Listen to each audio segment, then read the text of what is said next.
Have you ever wondered, why do my hands get all cold and sweaty when I'm nervous? Or why does my stomach get all tight when I'm talking to my boss?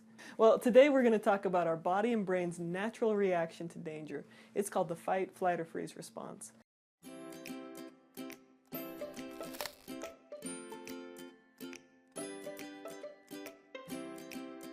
Now, our bodies have developed this amazing reaction to help keep us safe. For thousands of years, humans' biggest challenge was survival. They had to worry about wild animals and heights, warring tribes, and other dangers. So the body developed this instinctual way to keep us safe. Now, unfortunately, in current day, we don't have nearly as many of these real and immediate dangers. So a lot of times this reaction just makes us uncomfortable. When faced with a real and immediate danger, like a tiger, our instincts take over. We have three main reactions: fight, run away, or freeze. Now, these come naturally. We don't have to think about it. These reactions actually turn off the thinking part of our brain. It's kind of like in Star Trek when the captain says, "All power to shields," and they lower the lights on the bridge. Yes, I am a nerd.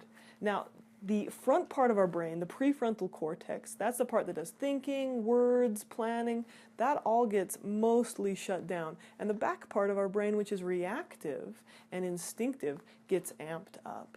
This can be really helpful if you're facing a tiger, because if you're facing a tiger and you take time to plan out what your next move is, you're most likely to be eaten. However, this is not helpful if your perceived danger is a public speech and the front part of your brain turns off, or you're asking out a date and all of a sudden you can't make words come out of your mouth. That's when it becomes a real pain. Our body does other things to try and keep us safe.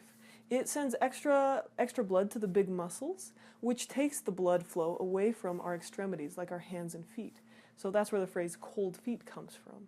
It makes us start to sweat, so our hands will often get cold and sweaty, or cold and clammy. It turns on the adrenaline glands. Those start pumping out. This gives us energy for a quick burst to either run away or punch someone.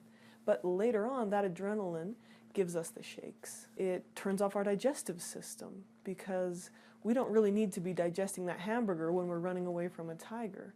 However, when our digestive system turns off, that can cause all sorts of problems.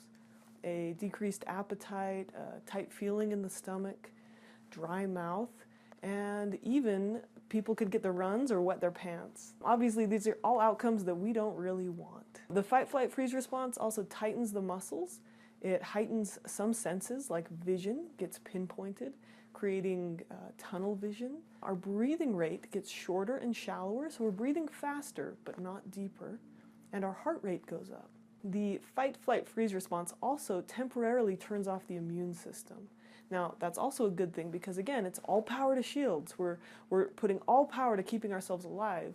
But if the fight, flight, freeze response is turned on all the time, then our immune system is turned off much of the time. And that's why people who are always stressed out are often getting sick. Now, with the freeze response, we sometimes see a few different things than the fight or flight response.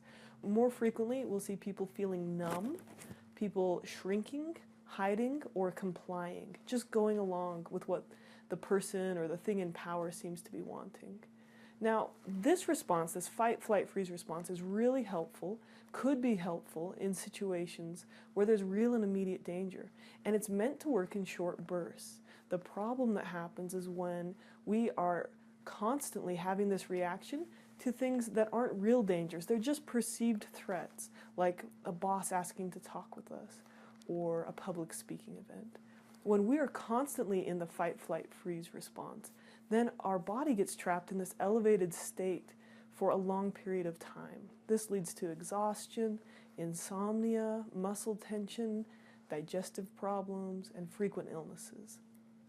In an upcoming video, we are going to teach you how to train your mind and body to respond differently to threats, to resolve anxiety, and to train your nervous system to return to calm quickly. For now, the best thing you can do is to just start noticing your body's reaction.